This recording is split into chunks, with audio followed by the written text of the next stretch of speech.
The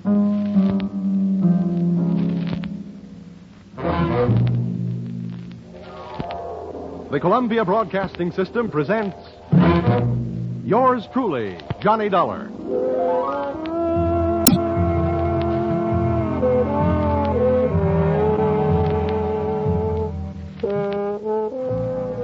The next half hour has its baggage packed to take a trip with America's fabulous freelance insurance investigator, Johnny Dollar. At insurance investigation, he is just an expert.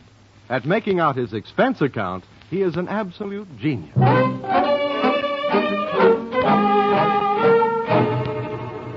Expense account submitted by Special Investigator Johnny Dollar to Home Office, American Continental Life Insurance Company, Hartford, Connecticut.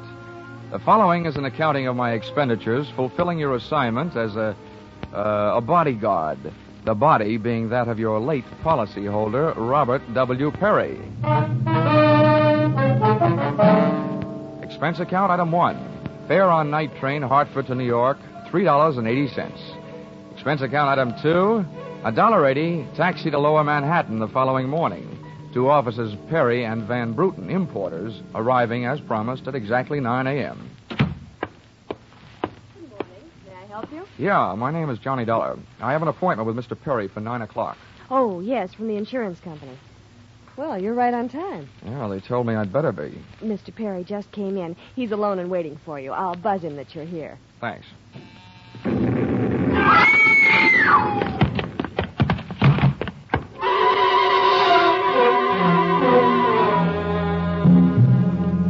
What was left of your policyholder, Mr. Perry, was sliding out of his swivel chair as I hit the room.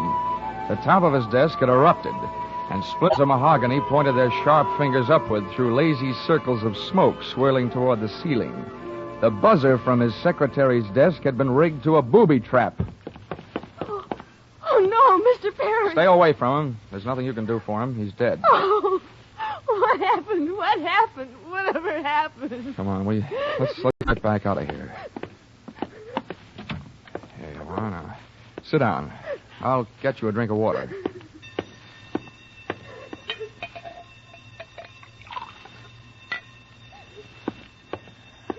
There you are. Just drink this. What happened? Oh, you had an explosion. I turned in an alarm. Is anybody hurt? There's a doctor on the third floor. Should I call him? Never mind the doctor. Call the police. And nobody gets in here until they arrive. And the rest of you, go on, beat it. Run along. And turn off that alarm. Okay, miss. Now, just take it easy. But it was all so sudden. What happened? Well, that's not too hard to figure out. Somebody wanted to give your boss, Mr. Perry, a shortcut through life. So, whoever it was, figured out that his secretary would never buzz her boss unless he was at his desk. They rigged up a bomb somewhere in his desk that would go off when you buzzed him. Oh, but then I killed him. Now, wait a minute. Don't get hysterical on me. There's excitement enough around here, and there'll be plenty more when the police get here. Keep cool. But I did it. You saw me do it. Look, the way you put it, I killed him by coming in here and giving you my name so you'd buzz him. Drop it, will you? I'm sorry. Now, what about yesterday? Was he here? Yes, all day. What time was it when you last used the buzzer? Right up to the last minute, about 5:30. Who left the office first, you or Perry? Mr. Perry, he always leaves first, and I lock up. Well, from the looks of things, you should have used more locks last night. Somebody got in here to do some wiring. Uh-oh, I forgot that fire alarm. All that equipment and no fire. Look, before the police arrive, do you know why I was sent here? Yes. Mr. Perry recently felt that his life was in danger. He thought that, well, with a $100,000 policy, the insurance company would do everything they could to help keep him alive. Well, we didn't have much of a chance, did we? What was he afraid of? I don't know. Okay. What were his other appointments for today? He only had 2. His partner, Mr. Van Bruten, at 11, and then... One at a time now. Van Bruten. Anything special about their meeting? Yes. Mr. Van Bruten arrived just yesterday from Holland. You mean there was a branch of this firm in Holland? Yes, and Mr. Perry was buying out Van Bruten's interest. They had their final meeting at Van Bruten's hotel last night. Oh? And Van Bruten was coming by this morning to pick up his money. Cash? No, a cashier's check. The bank is to deliver it here at 10:30. Now, quick. Perry's other appointment. Who was that? Christine, his wife. Oh, yeah. Now Christine, the beneficiary. Yes, but she wouldn't have been the beneficiary in another 2 weeks. They were getting a divorce. Thanks for the motive. You don't like her? I didn't mean it that way. How about Perry? Did you like him? Okay, well, here's an easy one. What's your name? Susan Gates. Now, isn't that about enough? Okay, Susan, you'd better save your voice. During the next few hours, you're going to have a lot of talking to do. Oh, here come the firemen, and we haven't even got a child to ask them to save. Where's the fire? I'm looking for a fire. Just stick around. When the cops get here, somebody will get burned.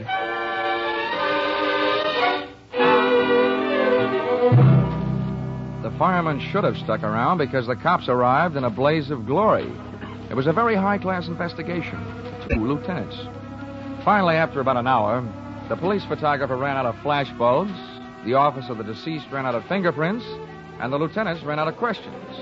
So the on-the-scene phase of the investigation was closed. At about 5 minutes of 11, I left the police to pack up their notebooks, their clues, and the body, and went into the outer office. Susan looked like she could use a big, broad shoulder to weep on, but unfortunately, I was wearing my light gray suit. About then, a dark blue suit and a deep green voice entered the room from the corridor. Say, there's some fella out here says he belongs here. His name is Van Bruten. Shall I let him in? Oh, what do you think? His name is on the door you just opened. Oh, indeed, now. Well, my name happens to be Murphy, and it's on beds all over the country. But that don't mean I'm stuffed with feathers, does it? This'll teach you, Johnny Dollar, never to cross tongues with an Irishman. Okay, send him in, officer. Yeah. All right, you can come in. The policeman out there. Is there trouble here? Oh, I am Bremer Van Bruten. Where's Mr. Perry? What? He's waiting for me, no? No. But my appointment. He's not keeping any. He's dead. Dead?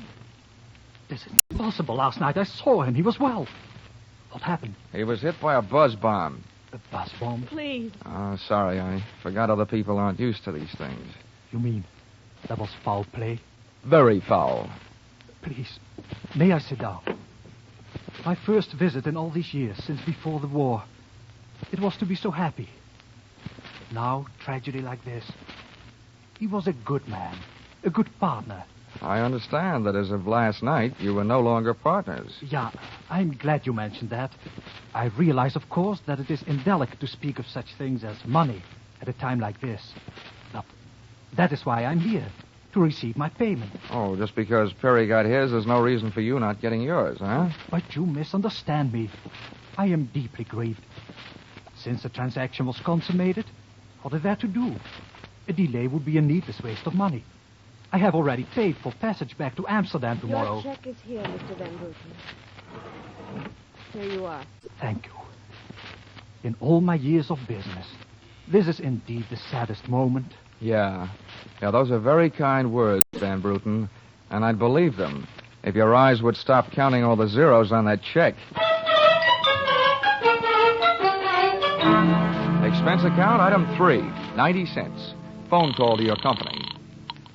American Continental Life Insurance Company, good morning. Oh, well, that's a matter of opinion. This is Johnny Dollar. Put me through to Mr. Gordon, will you? Yes, sir.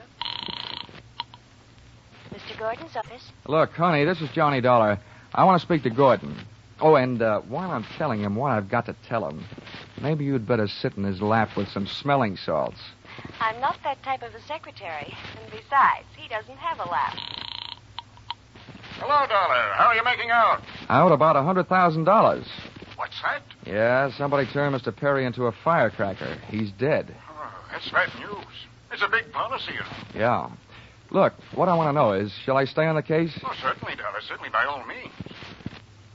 By the way, is there a chance of proving suicide? There's a non-payment clause. To make this one a suicide, there'd have to be a Santa Claus. Nobody could hate himself enough to do it this way. Well, what are the fraud possibilities? Only fair. There's an estranged wife. She's the beneficiary, but she wouldn't have been in a couple of weeks. Divorce coming up. I'll start with her. All right, Dollar. Good luck. But watch those expenses. Why, Gordon, I'm surprised. I'd think an insurance man would be the first to want to see a fellow live a little. Expense account, item 3. Cab fare, $2.80. Tip to driver, $1. Christine Perry's apartment was on Sutton Place, overlooking the river. And from what the doorman told me, all of the proprieties. I took the elevator up to the 24th floor, and there I discovered that our garden fresh widow was living high in more ways than one. Everything about the place was French. The maid that led me into the living room, the decor, and the perfume, which reminded you that breathing can be fun. I looked up from enjoying my nose to see Mrs. Perry looking down hers. Mr. Dollar, Oh, Mrs. Perry. I believe we can dispense with any getting acquainted. You're an insurance investigator, interested in the death of my husband.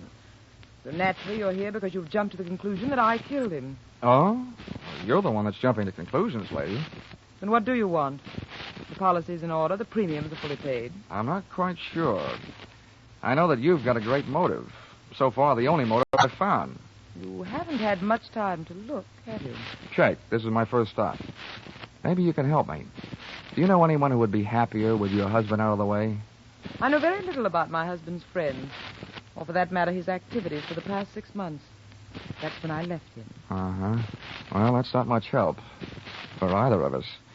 Well, without someone else to suspect, I may just have to concentrate on you. Mr. Dollar, I picked the men I want to concentrate on me. Well, I hope you're as long on alibis as you are short on your temper. Where were you last night?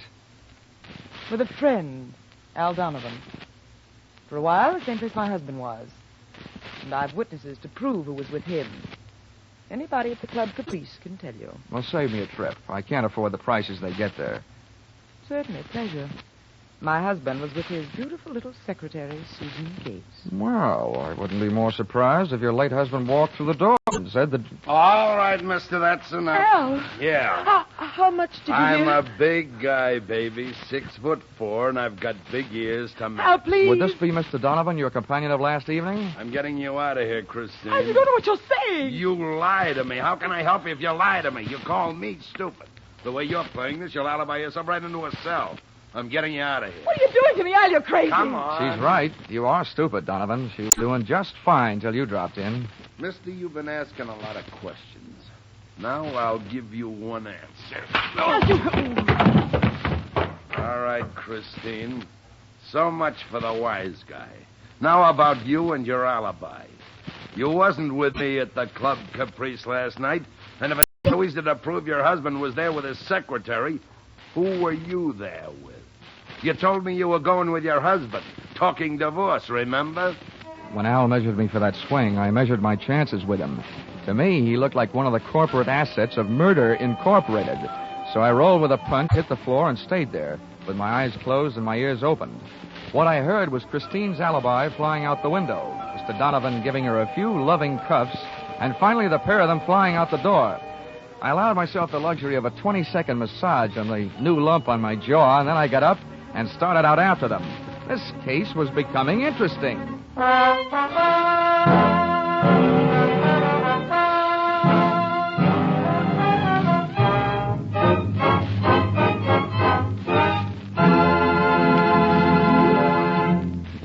In just a moment, we'll return to the second act of Yours Truly, Johnny Dollar. But first, this important message. $60 million is what the Red Cross needs to carry on its great work in 1949. If this seems like a lot, just try to review briefly the various activities of the Red Cross. It can't be done briefly. Red Cross services extend into every area of our lives, bringing care, comfort, and recreation to the men in the armed forces, bringing first aid training, nutritional programs, nursing services, blood banks to our own communities. And all the time, as these activities go on uninterrupted, the Red Cross is holding itself ready to spring into instant action in case of disaster. Fire, flood, explosion, any sort of catastrophe finds the Red Cross on the scene with food, clothing, and medical care. $60 million isn't so much in the light of such activity. We can make it with each of us contributing. We're giving to our own safety, security, and peace of mind, and to our neighbors, too. So let's give generously to our own Red Cross. And now back to the second act of Yours Truly, Johnny Dollar.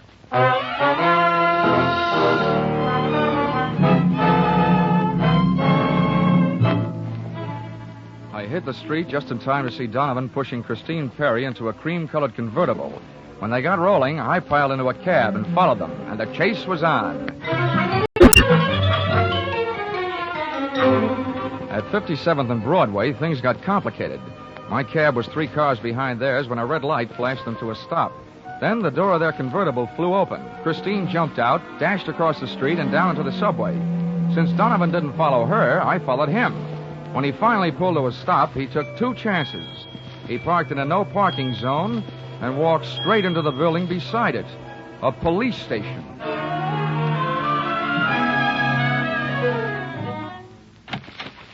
This is Mr. Dollar, Lieutenant. He's been waiting for you for some time. Huh? Well, you can wait outside, Sergeant. Okay, sir. My name is Johnny Dollar, Lieutenant. Here are my credentials. Insurance, huh? Yeah, the Perry murder in particular. Well, you've come to the right place, Dollar. A man named Donovan just walked in here and made a full confession. He what? That's right. My clerk's just typing it up. In the meantime, the gentleman is down in the tank having a bite of lunch on the city. He confessed. Does his story add up? As far as I know. I haven't heard too much about the case myself. It's not in my precinct. What did he use for a motive? Jealousy. Says he's in love. Wanted to marry Perry's wife. Did he say how he managed it? Yeah. He stole a key to the office from the wife's apartment, entered the building last night, and wired a bomb to the buzzer system. Uh-huh.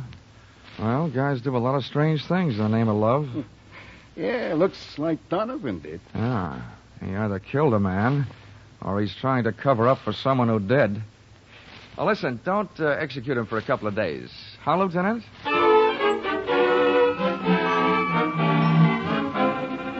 I spent the rest of the afternoon downtown in the offices of Perry and Van Bruten, importers. The partners' correspondents told me 2 things.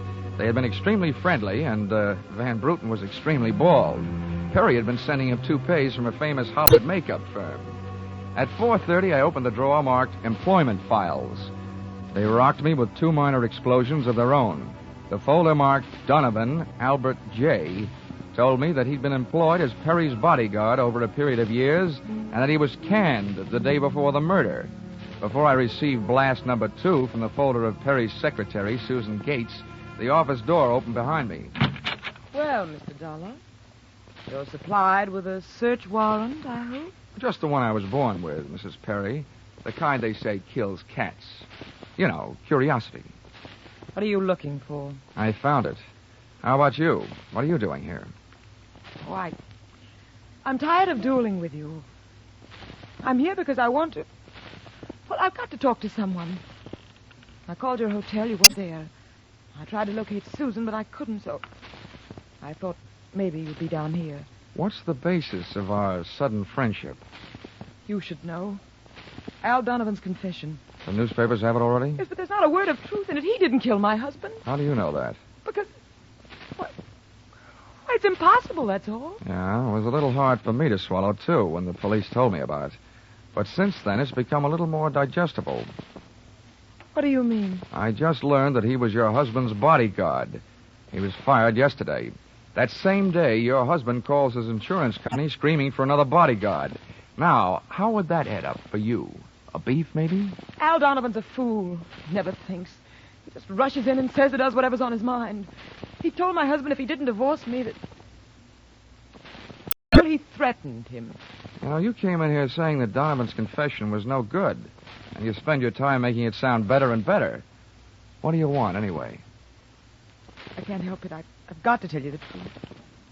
I know it doesn't sound like I'm trying to help Al, but what can I do? You really want me to answer that? Here. If you want to help Al, phone the police. Tell them Donovan made that phony confession to cover up for you. It's simple. Not as simple as that. You don't need the gun, Christine. Hang up the phone. Sure. I hope you don't mind my aversion to being held for murder myself. Oh, well, that's a common aversion. I'm in no hurry to see you behind bars. But don't forget, when the cops want to pick you up, they'll do it. Now, don't spoil the rest of the afternoon. Take that gun someplace else. I've got things to do. The first, I imagine, will be the call that I wouldn't make. Not necessarily. If it'll make you feel any better, we'll just put this phone out of order. Satisfied? Of course not. But don't get me wrong, Mr. Dollar. I wish you nothing but success in your investigation.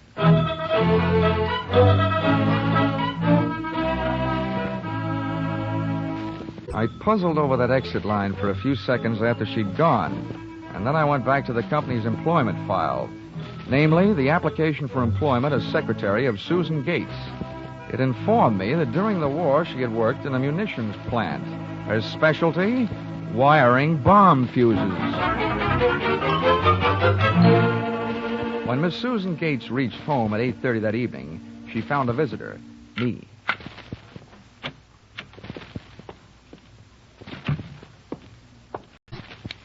Oh, how did you get in here? A professional secret. Oh, you scared me. What do you want? Why did you come here? I wanted to bring you the good news. I heard on the radio that Al Donovan confessed to Perry's murder. Al? I can't believe it. Why not? Who do you like for the spot? Why, Christine. Al is covering up for her. I'd like to agree with you.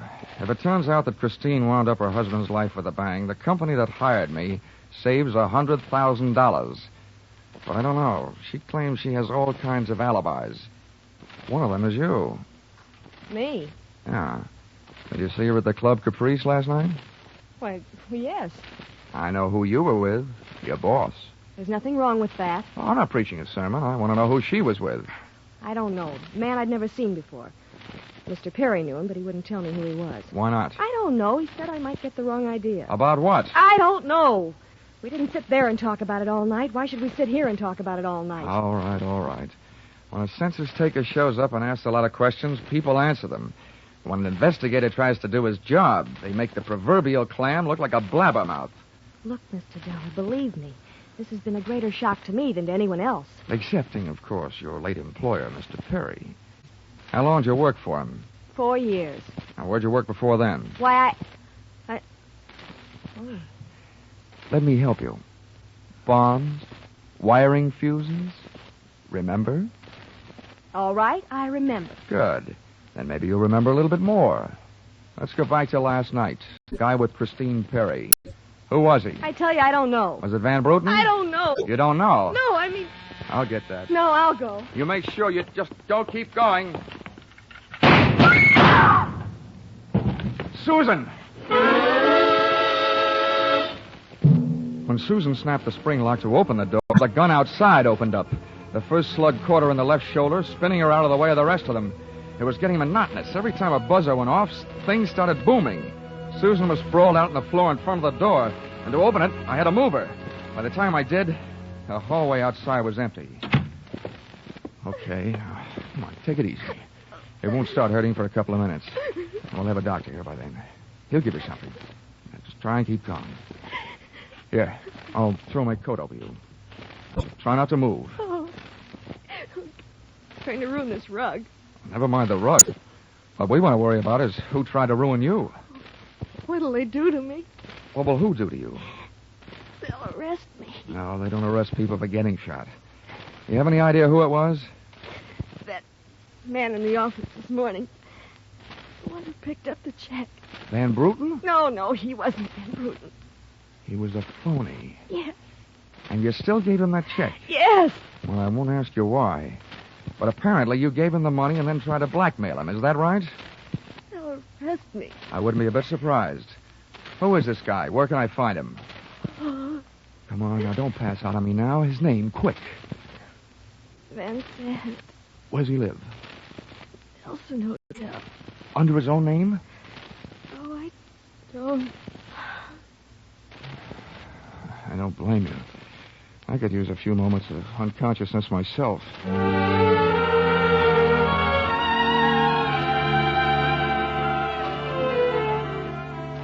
The Nelson Hotel didn't have a Dutch name on the register, so I got a hold of the housekeeper and found out how many rooms her staff hadn't been able to make up all day because of Do Not Disturb signs on their doors.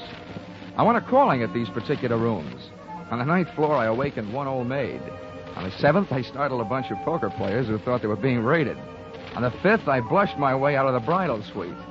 And on the 4th, I struck the door of 427 and the jackpot. Who's there? Don't you see the sign? I do not wish to be disturbed. Oh, sorry. I must have the wrong room. I started up the hall after the fire axe, but when I got to it, I changed my mind. One of the few things I'd learned about this guy Van Sant was that he loved to murder people through doors, so I decided against trying to chop his down. Then I remembered the way those people came pouring out of those offices earlier in the day when they heard that fire alarm. So I picked up the little red hammer next to the big red fire axe, broke the little glass window, pulled the little brass hook, and set off a big brassy noise. Then I rushed back to 427. Fire! Fire! Where's the fire? Right here in my eyes, sweetheart. Why you come here? You wish you hadn't. Never mind the dresser. You're through shooting guns for the day. Oh. What do you think, Van Sant? You want to try some more? You cannot make me stay here. The fire. We will all die. You'd look good barbecued.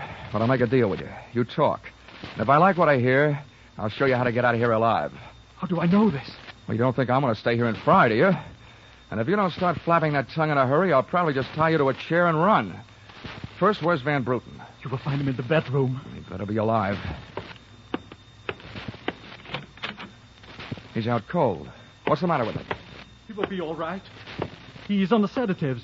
When did this identity switch start? You better hurry up. I smell smoke. I knew Van Bruten in Amsterdam. I knew about the sale of his interest. And I knew that the girl in the office here had never seen Van Bruten. Well, let's go now. Now, don't get up. I can feel it getting warm in here. The firefighters.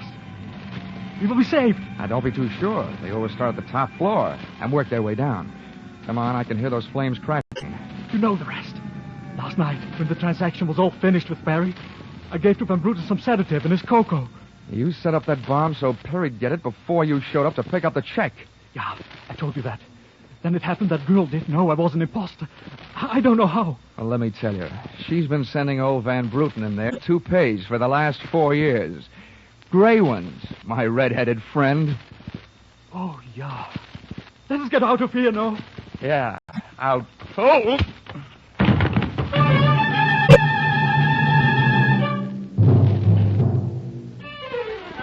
Expense account item 4, $1.40. Night letter informing you that American Continental would have to meet payment of claim to Mrs. Christine Perry, innocent widow of the insured. The only thing she was guilty of was trying to stay on the right side of a hot-tempered boyfriend. She lied about who she was with at the Club Caprice, not to fix herself an alibi, but to keep Al Donovan from learning that she'd been out with another guy. That guy being the real Mr. Van Bruten, who had only taken her out to try to talk her into reconciling with his friend, her husband. Item 5, $60, silver chafing dish. Wedding present for Christine and her new husband, Al Donovan. Well, that was the least she could do for the guy who had confessed to a murder he thought she had committed. Item 6, $8, flowers for Susan Gates, prison hospital. Item 7, fine for turning in false alarm, $1,000 and no cents.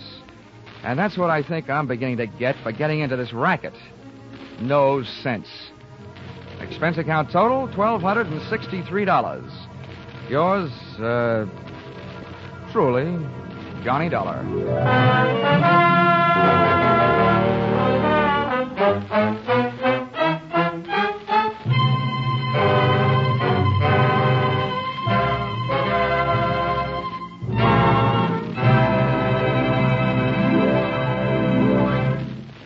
In just a moment, we'll tell you about next week's Johnny Dollar adventure. But first, this reminder. Just a little earlier tonight on CBS, Jack Benny turned dramatic actor on the Ford Theater. But this Sunday, he'll be back again on his own show with a special treat for the Jack Benny fans. After the last broadcast on which the Ronald Colmans appeared, thousands of letters came in from fans asking that Jack and Ronnie and Benita back again soon. The Waukegan Wit did, and Ronnie and Benita, by popular demand, returned to the Jack Benny program this Sunday in what should result in one of the most hilarious broadcasts of the year. So be sure to listen to Mr. and Mrs. Ronald Colman on the Jack Benny Show, which is heard on all CBS stations this Sunday.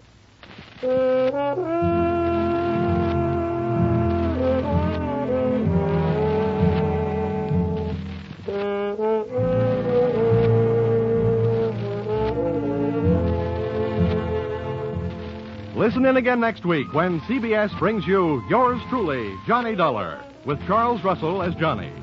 Yours truly, Johnny Dollar, is written by Paul Dudley and Gil Dowd, with music by Mark Warno, and is produced and directed by Richard Sanville for CBS, the Columbia Broadcasting System.